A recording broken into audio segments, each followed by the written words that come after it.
And we are up. Episode number 8. The Our Town podcast coming to you from the newly minted number 1 place to live. Not just in Alabama, not just in the South, right? Not just in the Southeast, in the entire United States of America. And sitting before me, I would imagine is someone, most people that probably watch this had nothing to do necessarily with the growth of this city and or to place it on a list so high to supplant Boulder, Colorado. But Chad Emerson, the CEO of Downtown Huntsville, I have a feeling he had a lot to do with that. And we'll talk about a lot of things today. But first, how you doing? It's great to be here. Yeah. I will respond to that. And the short answer is it wasn't just the best downtown, it was the best city. Yeah. And so there are people throughout the city, every geographic corner of the city that has played an important role. So this truly was a collaborative team effort to get to number 1. Yeah. So let me ask you this. That was yesterday, and it was all over. Like, it's funny. I don't know if you remember the first time you saw it come up or you were notified, and then it's like wildfire, right? Every other post on LinkedIn's about that, or I got people texting me from where I used to live. So I look like a genius now, right, for having moved here 6 months ago. But is this the first interview you've done today related to that, or what number interview is this? I think this is the first formal interview. A lot of people wanted to talk about it all day. But, you know, that's the thing is that I'm not just saying that because it's the right thing to say. It's an accurate thing to say is that everything from the smallest neighborhood in the city to the large central government of the city, the mayor's office, played a role in this.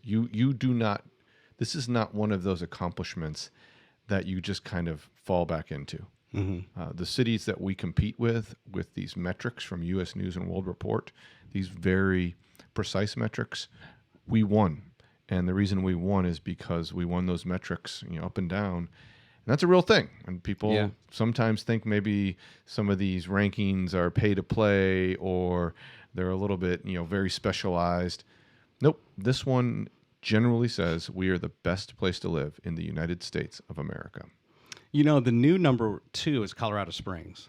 And Space Command, it's been, it's interesting that Space Command is now moving here from Colorado Springs, and they're number 2 on the list, right? They just can't beat us. But we supplanted Boulder. Boulder fell down the list some, but I found that interesting, right? I can see similarities between Huntsville to some degree and Colorado Springs when it comes to industry. The Boulder one is beautiful, of course. I don't know if you've ever been to Boulder. It's unbelievable. But I don't know enough about why that was number 1. As far as all the factors that go into it. I don't know if you have any insight into that. Yeah, the rankings this year, they added a couple of categories. They're trying to create the generally best place to live, not the best place to start a career or best place to retire, things. And so they added in a couple of categories, and one of which is air quality. Air quality is a very important part of your quality of life. If you live in a place that has a lot of smog, or in some of the western states with the wildfires, it can reduce the air quality, often does, which can reduce your quality of life. And so that was a new thing that got added. And so I think you saw some of the southern cities or western cities slip a little bit because the air quality out there has been getting worse as the wildfires have gotten worse. Now, I will say, Colorado Springs, still number 2. Boulder's in the top 5, and so it's not explanation, but we have great air quality here in the foothills of the Appalachians. So that is actually a piece that helped us this year. I want to go back 9 years. I want to show you something on the internet. And actually, if you don't mind, real quick, Chad, because this is something that will come up. My website is now live. Congratulations. Thank you. After like 7 episodes, we're finally up and running. And the cool thing is every time I do one, whether I upload it to YouTube or Spotify, it'll automatically go in and load into the website, which is nice. Great. Low maintenance. But let me see. Let me go over I want to go back to an interview you did. 5 questions with new Downtown Huntsville, Inc. CEO Chad Emerson. And there's a picture of you back then coming from Montgomery. And let's see here. First question. We're only going to read the one. You've had some great successes in Montgomery. Tell me why this position with Downtown Huntsville, Inc. was intriguing enough to convince you to move north. By the way, do you remember doing this interview? Oh, yeah. This was early on. I think this might have been Steve Doyle. Or I can't remember exactly. exactly who, but is one of the early colleagues over there. Yeah. And you responded, there's a lot of big ideas in Huntsville. One of the biggest ideas is to make it one of the best downtowns anywhere. The team there, the leadership, seems really committed to that, which at the time was still Mayor Battle. Then you add in a lot of really unique opportunity sites to be developed, and the pieces are in place for a really special downtown. We're going to be successful in Huntsville because Huntsville has been successful in most things it's done. There's a real optimistic attitude with the leadership for the city and for downtown. I just found that interesting, right? Kind of calling the shot in a way, right? And or seeing that positivity and that optimism, in the mayor and the council. Can you kind of walk me through a little bit more of that, kind of behind the scenes, what that looked like or what really attracted you to this position beyond just what we read there? Yeah, it's kind of like when you see something that has a lot of potential, but that potential hasn't been realized. I think of maybe an incredible baseball pitcher who has all of the pitches, it just hasn't put it all together. And you're like, boy, if they just put it together, they could be one of the best pitchers in baseball, or a quarterback, once they get the mechanics all right, has all the tools. Huntsville clearly had that. It had great jobs. It had a high educated population. It was beautiful. It is beautiful. Has a mountain overlooking downtown, very green, historic neighborhoods. I mean, you saw all those pieces. And I thought to myself when I was interviewing, boy, this is about putting together a jigsaw puzzle. And we know all the pieces are in the box. Just can we put it together? Some cities, they don't have all the pieces in the box. Right. So you finish an incomplete jigsaw puzzle and there are blanks. I think we had all the pieces in the box. So since that time, you're interviewing now 9 years later, is there something that has really grown on you or surprised you that that you see in what the downtown overall brings that maybe you didn't factor into the equation, at kind of the onset? The creative culture. Okay. Huntsville was known as a very engineering, very technical city.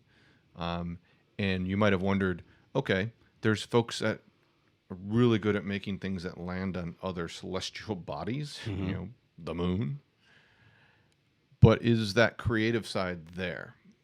Probably is, because a lot of people are both left and right brain when you get to that level of intelligence. And it turns out it was. And so what was really exciting to see is that some of these engineers who are doing these amazingly complex things brew their own beer or make their own guitars or distill their own spirits or dabble in incredible artworks, metallurgical art. That's what they do when they get off of work from working on the rockets. Right. So I was hoping that was there, but that was hard to see because there wasn't a ton of evidence of that. But now you walk around downtown, other parts of the city, and it's like this perfect merger of creativity and intelligence into this powerful, powerful combination. Yeah. I think I'll be an empty nester in about 3 years, and I want to live in downtown. I've never had that opportunity before, and there's just something special about downtown Huntsville, and I spend a lot of time down there. I told my wife, we're going to do it. And then that way, if we downsize, our kids can't come live with us. Well, one of the really interesting things about downtown Huntsville, a lot of our competing downtowns may have a strong residential loft rental apartment base. And we have that. You see Belk Hudson, the Avenue, Artisan, you see more coming online. But we also have the single-family detached home, from bungalows in Five Points to beautiful garden homes and mansions in Twickenham and Old Town. Yeah. And so we like to say is, if you want to live downtown, we offer just about every type of housing option that you could think of. Yeah. I remember, so I came down for the Cyber Summit end of September. It was the first time I'd been back to Huntsville for about 10 years. And one thing I did was I went running every night. And you're right. You leave that kind of the downtown area. Oh, there's a bank, there's a restaurant, and then boom. I would stop, text my wife and say, hey, key in this address. How much is this house worth? And there were some beautiful homes. A lot of them under, kind of in renovation phase or tear down and rebuild. I was just blown away. Nothing better than be on foot, right, to see the city. Another great thing when you have a great neighborhood as part of your downtown, not just a segment of housing, but all of it, is that if you live in downtown Huntsville, most of downtown Huntsville, from pre-K all the way to 12th grade, and you have kiddos, they are zoned for a blue ribbon school, which is an honor, an objective honor given by the Department of Education, the federal department, the National Department of Education. And so what that means is that a lot of downtowns, if you live there, you may not have as high performing a zone school. So you have to consider private schools or maybe a magnet school that is a public school but drawn in. It's not zoned for that. Here, if you wake up and live in a loft downtown or a bungalow in Old Town, your kiddos are zoned for Blossomwood, Huntsville Junior High, Huntsville High School, and those are some of the best public schools in the state of Alabama. Tell me about your family. Tell me about your kids before. Sometimes I forget to do that with guests. Yeah, I've got 5 kiddos, and I can tell you that we know public education because they have all been through public education. My son is now just finished up his sophomore year at University of Alabama. He's a Huntsville High grad. Have another one graduating this year.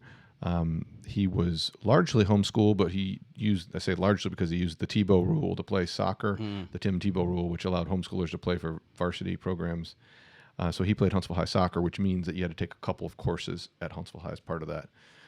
And then a 9th grader, and then a couple of daughters. One is going to be a 6th grader, one will be a 5th grader at Blossomwood. So awesome. We are strong supporters of the Huntsville City Schools. My dad was a public educator. I came up through public schools, and I think we have great private schools. We're fortunate to have every type of school you want, and they're all performing well.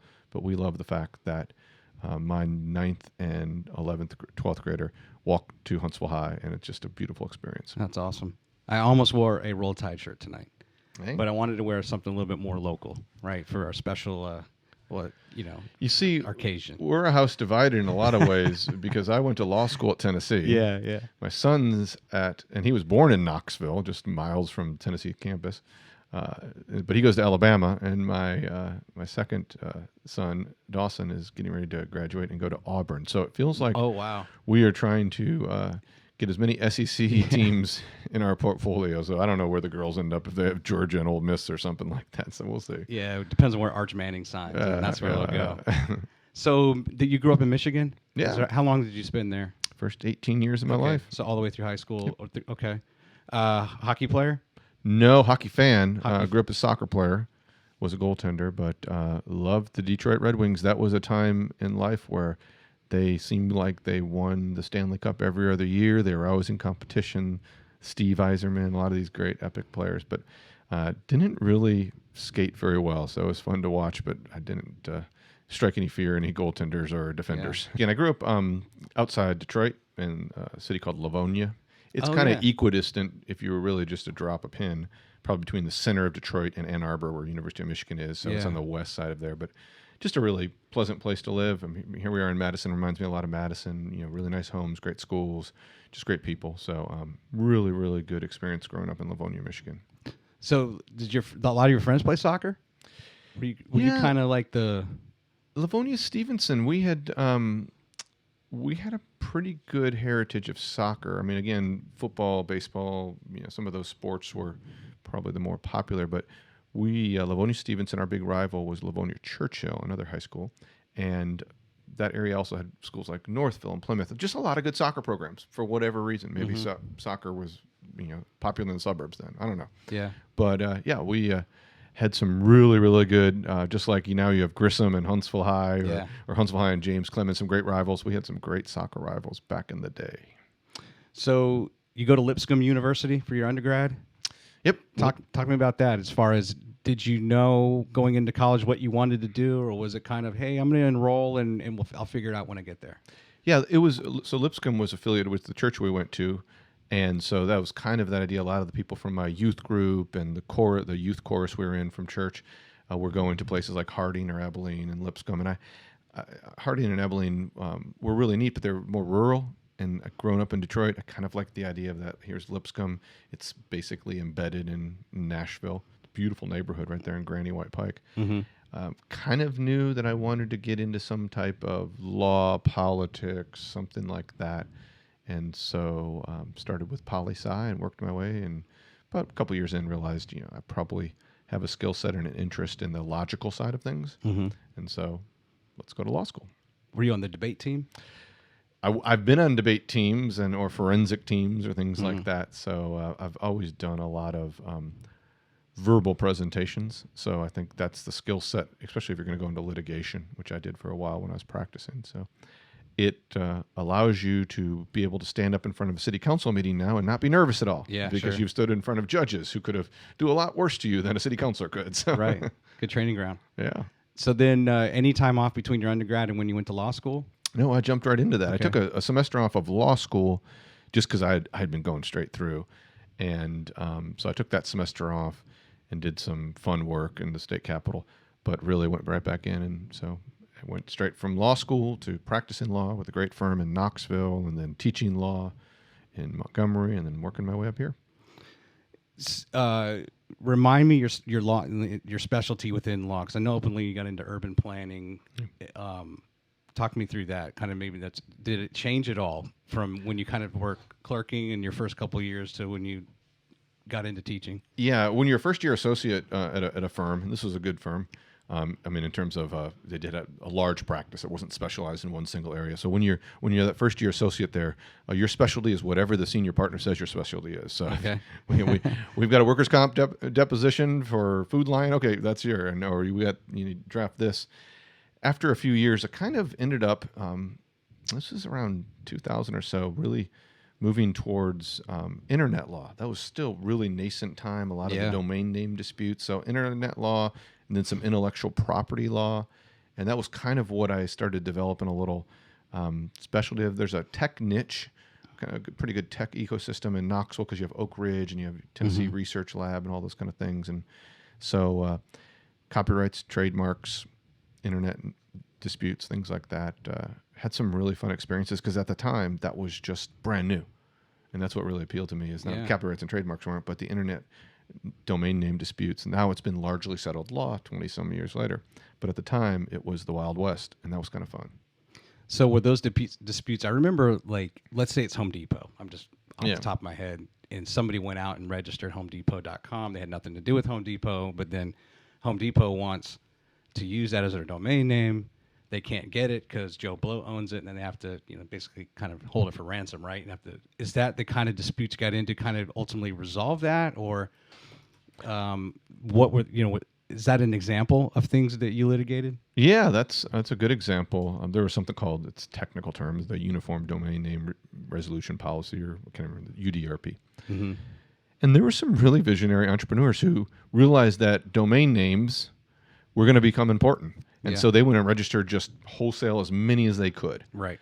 And even before some of the companies realized, we need to have HomeDepot.com. I mean, that's an example. But one of the most notorious ones was a guy named Dan Parisi. He had registered whitehouse.gov before the White House got whitehouse.gov. Yeah. And he actually redirected whitehouse.gov to a parody pornography site. Right, whitehouse.com. Yeah. And so it was redirected there. And he ended up registering a website for a client of ours in Knoxville. And that was his tactic. He didn't just say, okay, I'm going to hold this and not do anything with it until you pay. It was, I'm going to actually start redirecting it to pornography sites. So not only do you feel like I can't have it, but, I need to get it because if people type in this company's name, they'll be like, wait, what kind of outfit is this? And so our clients sued him under the arbitration panel there that was regulating it, for lack of a better term, one of the very first ones ever heard by the panel. So that was fun and cool. And then you appeal it to the Eastern District of Virginia up in D.C. And this was a really interesting kind of side story. On appeal, we went up there to Judge Leona Brinkema, her courtroom, which is in Alexandria, Virginia. Sure. And I think that's where Johnny Depp is right now. It may be. I think he's in Alexandria. And so we there was a part. I was kind of the one who had the knowledge, but you always had a partner involved too. So a partner up there, Tony Dalton, and Tony's listening. Him and I went up there, and there were SWAT teams. There was armed guards. There were snipers on the roof, and I'm thinking, we're here about a domain name dispute. That same judge, she was, I believe, later that day, holding some type of arraignment for Massawi, the 13th hijacker. That's right. And so I'm knowing like I'm in here debating whether we should win a domain name dispute and whether it meets these very legalist standards. And there is the 13th hijacker somewhere in this building. Yeah. And we're surrounded. I probably felt safer than I ever did. But walking out of there, we won, by the way. There you go. Yeah. And so that was kind of a cool story to be like, oh, wow, you witnessed history by accident. Yeah. My brain, because I'm from Virginia, so my brain was going. And the other trial I think that was famous was the DC snipers. I think they tried them in Alexandria as well. I remember thinking like, oh, they're in town. Like, oh, wow. Ooh, you know, the 13th hijackers here. You know, the DC snipers are here. Yep. No. She that was interesting. She said, I have another major case coming up later. Yeah, of course, it's a very major case. We were small potatoes, but to the court system's credit, you know, our client had their day in court. Let me ask you this question, because I've done a lot of research, and actually I love your podcast, by the way. Thank you. The Explorer, and I think I have a thing we'll show here in a minute, because if people are unaware of it, I want them to be aware of it. But I like kind of the life you've led. It's basically a career that when I was growing up, I never could have foresee doing different things. Do you recall, you know, you're getting out of law school, you're getting your first job with the first firm. What did your career look like in your mind at that time? Now, you got the benefit of hindsight to see all the things you've done, but what did it truly look like? What am I going to do for 30 years? Yeah, that's something I definitely never had, was a 10, 20, 30-year plan. I probably viewed life in segments of 2 or 3 years, maybe. Partly is when you're an early associate. I mean, there's that whole period trying to get to partnership. But I didn't even really thought about that. That's usually a 7-8 year process for a lot of firms. Right. Maybe longer, shorter now, but at the time. And so I never really had the Franklin Day Planner where I was like, what's it going to be like down the road? I mean, I kind of envisioned I'd like to live in the Southeast. I didn't anticipate living outside the Southeast, but I'm not surprised that I went from practicing law to teaching law to starting a city department in Montgomery to starting a nonprofit here, because it's just, you know, a series of interesting life experiments. But there is a common bond, and that's that analytical mind frame, the logical thinking that allows you to build things, put pieces together, right? That jigsaw puzzle thing. And so I think it's not like I went from, you know, practicing law to surfing in Hawaii. I mean, that would have probably been a non sequitur to some degree, although probably would have been pretty cool. But I look back, and while they're different jobs, a lot of the skill sets in each job along the way translated from one to another. Right. Do you recall a time where you gained a lot of confidence? And that's, you know, a lot of times we use the term expert or a professional, you know, and sometimes you might look at your colleagues and wonder, I don't know if they're experts or professional, but there are people who are. Do you recall moments when you had those moments and where you really had that confidence instilled in you, and yeah, I am a pro, you know, in law, or I am an expert in this? Yeah, those domain name disputes. I even think back some of the partners back then. They're like, "What is this associate getting involved in? You know, is it billable hours here?" And they're real clients. You know, being one of the early lawyers who really got involved with that process. I mean, early. Mm-hmm. I mean, just as early as some big firms in New York or Atlanta or L.A. And then people calling you, or you going to conferences, and here you are, 3rd or 4th year associate, and they're asking you questions about how does this happen.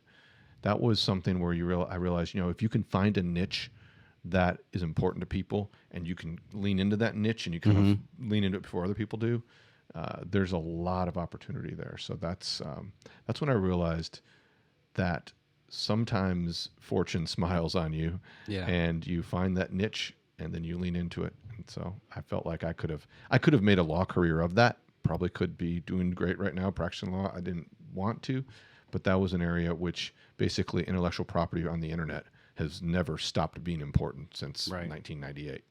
Let alone that, I wonder if you had any friends that were involved in just trying to figure out how to tax, interstate tax and everything else, you know, and sales tax or whatever on the internet. That's been a huge unknown, right? Unprecedented. Yeah, it created, I mean, just about every type of law touched the internet. I mean, criminal law, because there were crimes that were being committed virtually now. I mean, you go down the list, all these kind of things. So it was a fun ride. I'm glad I got to experience it. But I'm also glad I'm not just still doing that 30 years later. Sure. So talk me through now the transition to, you went to Montgomery to be the director of city development. What was your official title there? I actually moved to Montgomery to teach law school. Oh, really? At Jones School of Law. Okay. So I had been practicing law. I was getting close to that point where you consider for partnership, had been doing a good job, getting good reviews. But then the dean of the law school at that point, which was not accredited by the American Bar Association, but they wanted to get accreditation. Mm-hmm. It's basically, if you're not accredited, it really limits where your graduates can go practice law. So they wanted to get accreditation. So they said, could you come down and teach, but also direct the strategic planning process? We need someone who'd been practicing law come in and do a self-study, leading that team, or the dean led the team, but really being a key point person on the faculty.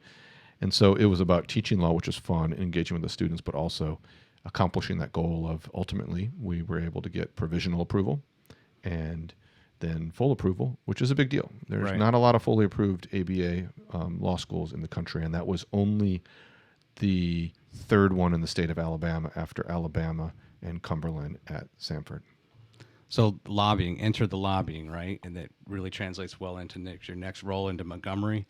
And then I guess let's fast forward now to Huntsville, right? Yep. So you spent some time in Montgomery. As I read the article earlier, I believe you moved in like October 1st of 2013, and here you are. Your kids are all here, and I guess was there also talk to me a little bit going back to what we were saying earlier on the skills where you kind of laterally, there's all these skills from the but what were some skills though now you look back that you still had to develop as far as becoming now the CEO of Downtown Huntsville and all those responsibilities that are those entailed in that? Yeah, learning how to listen. That's a skill that, especially in the practice of law, where it's very adversarial. You will do better if you listen, but you feels like you got to respond, and in a deposition or in a cross-examination, things like that. But what I realized in a nonprofit where you don't have a lot of inherent authority, it's not like you're the regulator, you're not the financer. So it's all about listening to what their vision was for our downtown, for our city. And so it's a hard learned and constantly must practice that skill to listen, actively listen. And wish I'd learned that skill a lot earlier in life because I think that's a powerful skill to have, but learning to actively listen to what's important to other people. I'm going to pull up the website real quick for you. Let's go to... Okay, so there's your homepage. Yep. DowntownHuntsville.org. And as a quick plug, here's your podcast, the Downtown Explorer. New episode every Thursday. Have you already recorded it this week? Yeah, it's going to be, whenever this gets posted this week, which I believe we're in the third week of May recording this, it'll be Andrew Willman, who is the executive director of the Broadway Theater League, which is an amazing cultural asset for our community. They put on a lot of Broadway level shows, typically at the Mark C. Smith Concert Hall. There just seems like there's so much going on right now in this town, so much good. With the Orion opening up, it's more in Midtown, but certainly it's an asset for the entire city.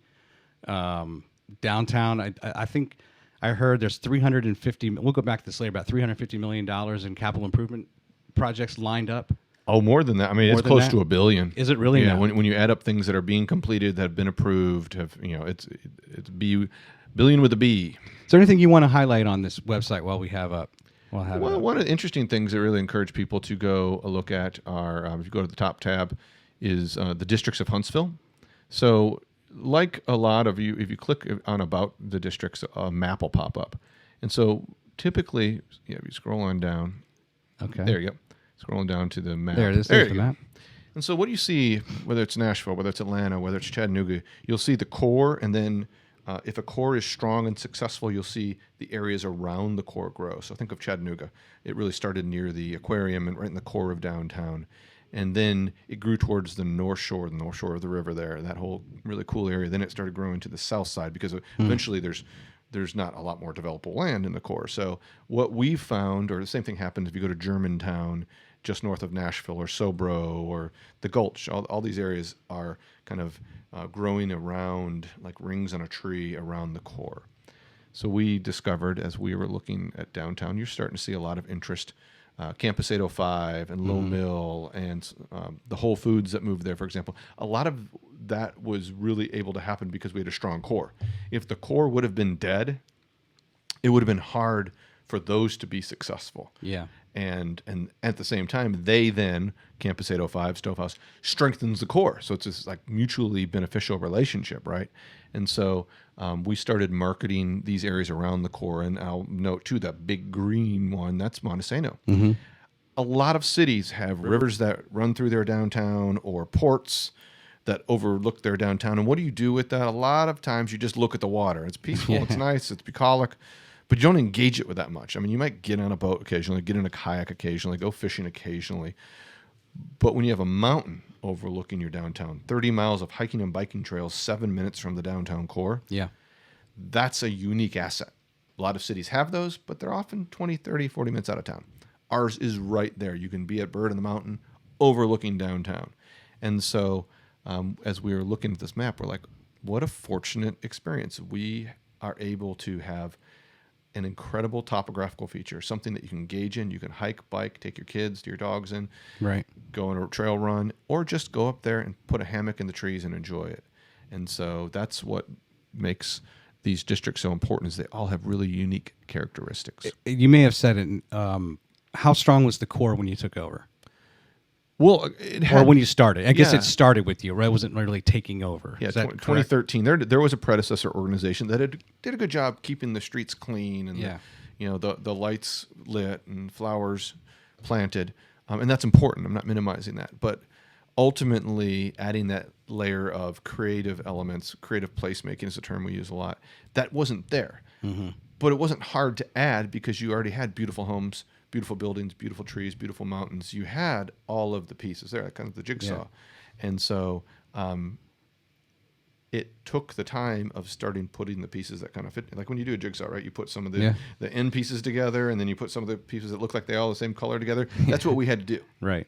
I recall I was listening to the episode where you were talking about shopping centers and multi-use, and how difficult that is. I can't remember the name of your guest, but you're talking about different fire hydrants, and you guys were kind of laughing. You might be the only people that have hundreds and hundreds of pictures of different fire hydrants from across the country, or signage or whatever it is that are creative elements, right? I suspect that was Wesley Crunkleton, who is just a super, super creative developer in our community, did the garage at Clinton Row, 106 Jefferson. But you're right. When you are an urban planning, development, creative placemaking geek, you have absurdly ridiculous pictures on your phone of fire hydrants and light poles.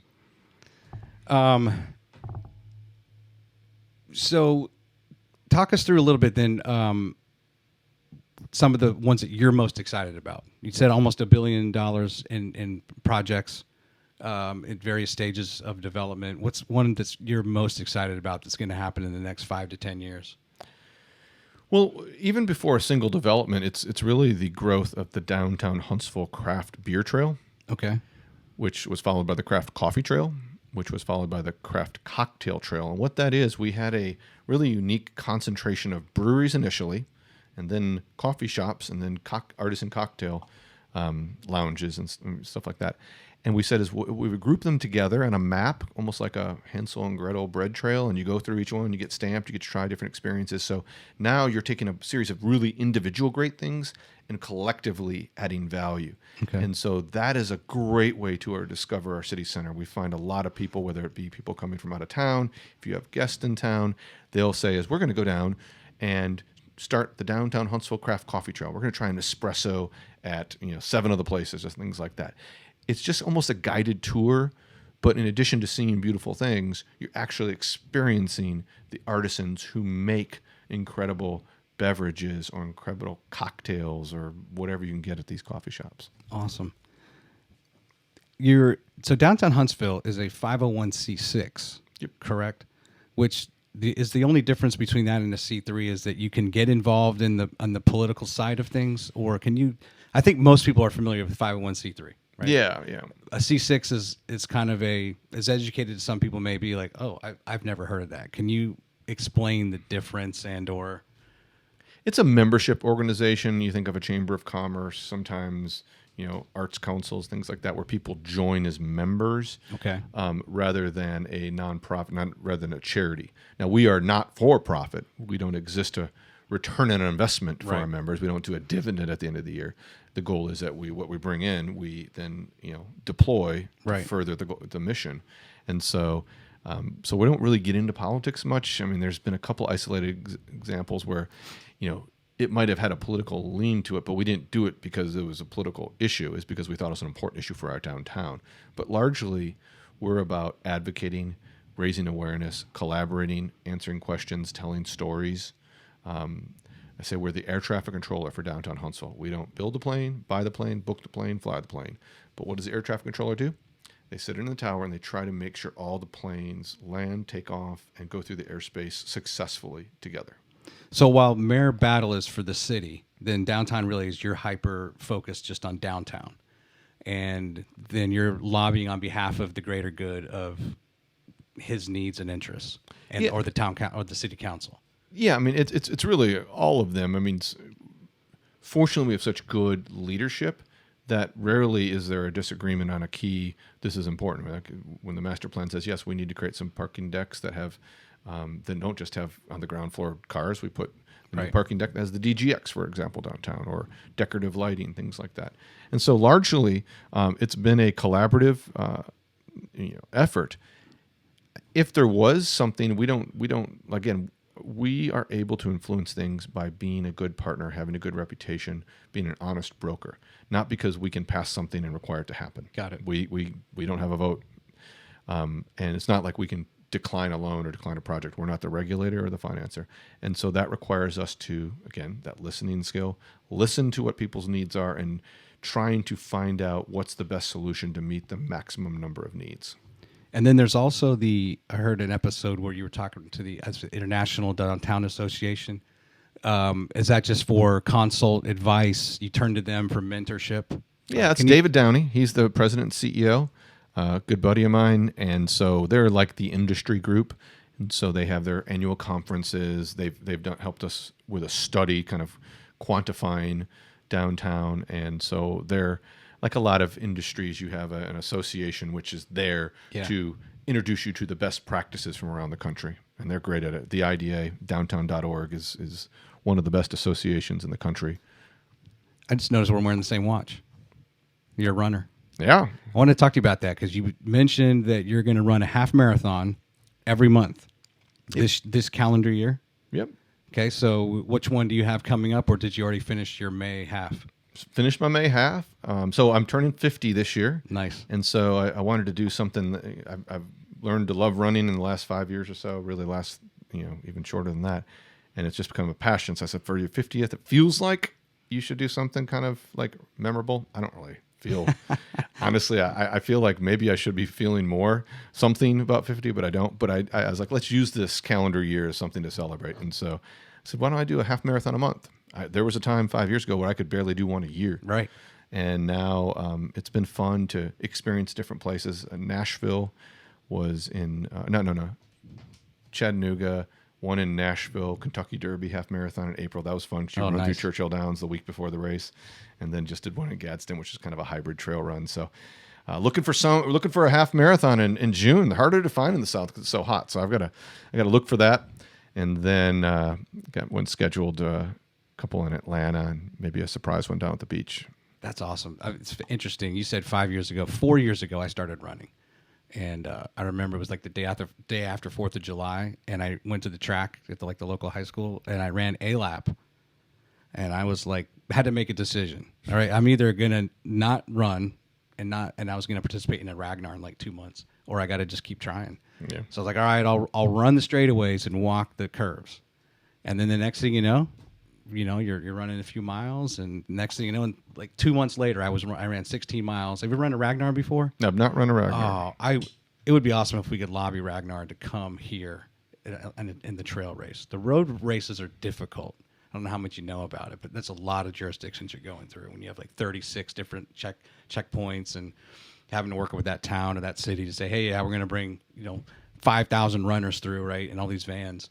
But the trail race is pretty cool. Runners are nice people, I think. I've really enjoyed getting to know the running community. And just about any place you go to a race, I've learned that something about running, I think maybe it's because it's a fairly communal sport. If you're a swimmer, it's hard to talk to people while you're swimming. Or if you're a cyclist, it's hard to talk while you're cycling. But if you're a runner, you just like we run Downtown Huntsville, Jeff and Jerry Plain, shout out to them. They do an amazing job every Wednesday from a different downtown location. You run 3 or 5 miles. And missing that tonight, but I miss them because I miss going there. And you're just going to find someone, and you may run alone. You start with someone, you see someone else at pace. But if you haven't tried running and you think I can't do it, you can do it. And start with, like you said, 1 lap on the track at a time. That was the best advice I got. It felt very humbling at first, being so out of shape, but I learned that in that humility, the advice to just take it 1 lap at a time, or the advice was 1/4 mile at a time, whatever it is, because you will improve your body, improve your mind, and you'll meet some amazing people. Now, where do you run locally here? Where do you train? We have a nice, there's a few of us that run at lunch downtown. We usually run kind of around Blossomwood. We have 4 or 5 routes. The nice thing about our downtown with all these neighborhoods, you can run in just about any direction and get 4 or 5 miles. We try to do 4 or 5 miles a day, and then maybe a longer run. We have great greenways, Aldrich Creek. There's some great running out in Decatur, in Point Mallard. And then sometimes it's fun just to get up on a Saturday morning and go Nashville for a running trip and go run along the river. I'm fortunate over here on County Line Road. We have Bradford. Yep, that's a great greenway. But I don't know. Someone got me scared, with snakes, and you start sometimes you run through there and you see something, and like, well, maybe I'll run the neighborhood every now and then too, and not always run down the trail. I wouldn't run after dark, or I wouldn't run with my eyes closed, but I probably wouldn't do either one of those anyway. So you're right. You'll find snakes, and we're in North Alabama, but I love that's a great greenway. Goes from Dublin Park kind of to Heritage Elementary, all the way down to Palmer, and then I guess Palmer, it keeps going. I think they've extended it, and I think they're going to do Indian Creek. I think they're extending that one maybe. That's a fun greenway. Aldrich Creek. There's a new one by the Aquatic Center. Hampton Coves. We have some great greenways here as well as trails. How do you train up to like 9 or 10 miles? Or well, now that you're doing them every month, I mean, it's your body really gets some muscle memory, and sometimes you learn, like, some people can throw a baseball well, some people can swim the backstroke well. For whatever reason, I don't know, physiologically, I'm able to run pretty well, get a good heart rate, things like that. So now there's not really a training plan. Now it's kind of like, okay, I know this is what I can run in this pace. I don't try to get personal records every time. Right. Ran a race real fast one time, was happy with that. If I never run faster than that, that's cool. Yeah. Because, again, part of the fun is ran with a buddy of mine and run with him a lot. And just to get to talk. I mean, you talk about a lot of things in life on 13.1 miles. That, and I enjoy just it. It allows me to think. I'll listen to, as far as like managing my time, I will listen to podcasts while I run, right, rather than just music, because then I'm being more efficient with my time. Yeah, and it just helps me physically kind of recharge, and there's always de-stress, whatever it is, right, and just process. If I had not been introduced to running, it's now hard to imagine. It's a very fulfilling experience, so I'm grateful for that. So I don't know we don't have a lot of time left. I know you have a hard stop here soon. I wanted to get into Disney. Yep. Let me ask this one question related to that. Maybe we'll postpone and have you back, and we'll talk a little bit more about Disney. But I didn't Episode 2, the sequel. Okay. Yeah, Episode 2. Do you I know, and there's, by the way, of all the guests I've had, you have the most interviews and footage and a lot on, there's stuff you can research about Chad Denver Emerson. That's your middle name, Denver. Yep. Maybe did you use that to just distinguish between any other Chad Emersons that might be out there, just to make sure people knew this is the guy? Oh, yeah, because the name of the book says Chad Denver Emerson. Honestly, someone probably suggested, that may have been why we did it. I don't remember at the time. I remember it's a quirky middle name. My great-great-grandfather's name, Denver Foreman. And so, I just kind of did that. it wasn't super intentional, but yeah, Chad Denver Emerson is the author of Project Future, the inside story behind the creation of Disney World. And actually, I have that a little bit. It's a small photo of your book cover.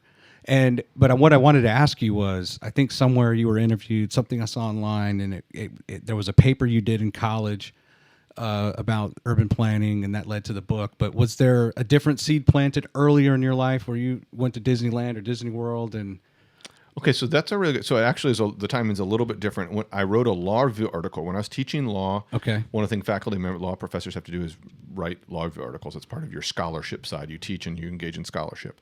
And I had been to Disney a few times, loved it. I loved Walt's brain fascinated me, just the way he wanted to create these really unique experiences, never being satisfied with where you are, always wondering where can the journey take you.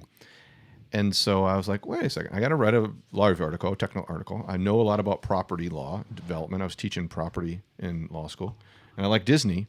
And it just so happens that the property law transaction to create Disney World in Central Florida was one of the most unique in the history of property law in humankind. It was just a very eclectic thing. I was like, oh, there you go. Find one thing you're good at, one thing you love, and write an article about it. So I published it with Florida State, which makes sense. I mean, it's in Florida, and really good law review. And a couple of people were reading it for me, non-lawyers, and they said, if you take out all these footnotes and legalese, this is kind of like a spy story. This is really interesting. So I was like, huh. So got permission from Florida State to basically adapt it into a book, self-publish it, and here we are. That's awesome. I really do want to go into more detail when I have you back. So the other thing you mentioned, Top Chef, was something you're interested in. But I want to switch gears, and we're going to go to the quick six. Okay. All right. This is you can answer quicker, but usually my thing is it's called the quick six just as it rhymes. But your answers don't necessarily. We do the favorite five. Yeah. So I think you got to always end with some kind of. All right. So what's the playlist when you run? What's on that playlist? Toby Mac, Imagine Dragons, and Coldplay. I like that. Do you if you're not feeling it, do you listen to no matter what all the song all the way through, or do sometimes just skip forward I don't want to hear that one? I don't skip forward many because I can never figure out how to do it on my earbuds. So I just finish the song instead of screwing it all up. A movie to rewatch in the theater. Ferris Bueller's Day Off. Oh, man, that's a good one. Oh, that's a great one. Cameron, a movie where you could episode 6 with Tori from WZYP talked about in the Sydney Opera House. She saw Pirates of the Caribbean, and this symphony, the Sydney Symphony, played the score while they watched the movie. If there was a movie, if you could have the same, what would that movie be where you had a symphony and pick your favorite symphony playing the score in that venue? Star Wars would be pretty epic. A New Hope. I mean, that whole first scene. Or maybe Indiana Jones, Raiders of the Lost Ark. Yeah. Or could be, I could see like Ratatouille or one of these really great Pixar movies with a great score. By the way, we will talk a lot about Pixar next time. Big Pixar fan. I love Pixar. One suggestion you would offer now to Disney, any of the parks kind of worldwide, is there one suggestion that you would love to just get the ear of corporate to say, hey, you really need to address this? You can still make plenty of money to satisfy your shareholders without burdening the average consumer. There's been some recent decisions that really are starting to price. I mean, Disney's always been a fairly pricey vacation, but really starting to price out people, and really create almost a kind of a guest cast system. So need to be careful on that. I know they're a public company; they have an obligation to shareholders. But Walt also kind of thought this like there's a long view, and embraced that long view.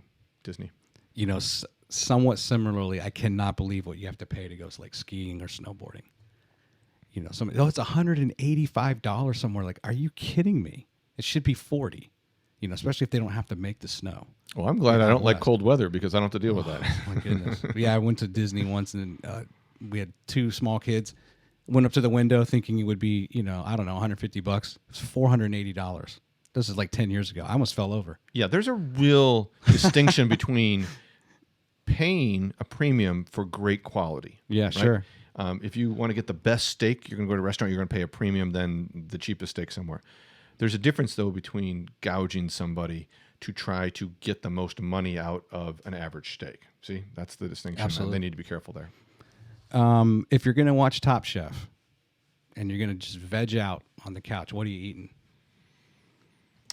What am I eating? I'm probably... Long week at the office. All of the interviews you're going to have this week about Huntsville being number one. It's Friday night. Chad just needs to chill. Top Chef comes on.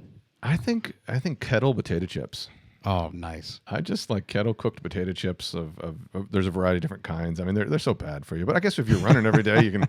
But yeah, probably some type of kettle cooked potato chip. That sounds like a fun way to kind of watch them in the quick fire challenge. And what are you gonna chase it down with? Oh, I mean, these days probably more like a nice kombucha. Okay. I'm really, as if you get a healthier lifestyle, kind of move away from some of the unhealthier things, not to completely avoid them, but kombucha is a great beverage because you can sip on it. It has that little tanginess to it. And so, yeah, probably a GT's kombucha with some kettle chips. That's a fun way to watch Top Chef. Last question. Something you would camp out for. Some event, some concert, some movie. I don't think people are going to be camping out for Downton Abbey. That comes out on Friday, but something you would camp out for. Hamilton playing at the VBC. Oh, nice. Hamilton playing at the VBC. I would definitely go camp out in Big Spring Park to get those tickets. Awesome. Any final thoughts? No, this is fun. I have so much to talk about. I love the great questions, but let's keep this conversation going. And thanks for your love of downtown. I mean, what I tell people is you can live any part of the city, but you can still experience downtown. It's where we all go together. So thanks for doing that. You're welcome. My wife and I went to Commerce Kitchen the other day, and we anticipated being there for hours, and we ended up at Commerce Kitchen, then we went to Harrison Brothers, and I think we were there for 2.5, 3 hours, and we had this grand plan to walk around, but it's just there's so much in all those stores to see, and then, of course, went over to the pants store, the Cookie Fix, and it's just awesome. And we barely got to any of the things I wanted to. So definitely set you up for next time, Chad. Anytime. I loved it. We appreciate you. And all the best this week as you receive all those pats on the back. We're number one. It is a team effort. All right. See ya.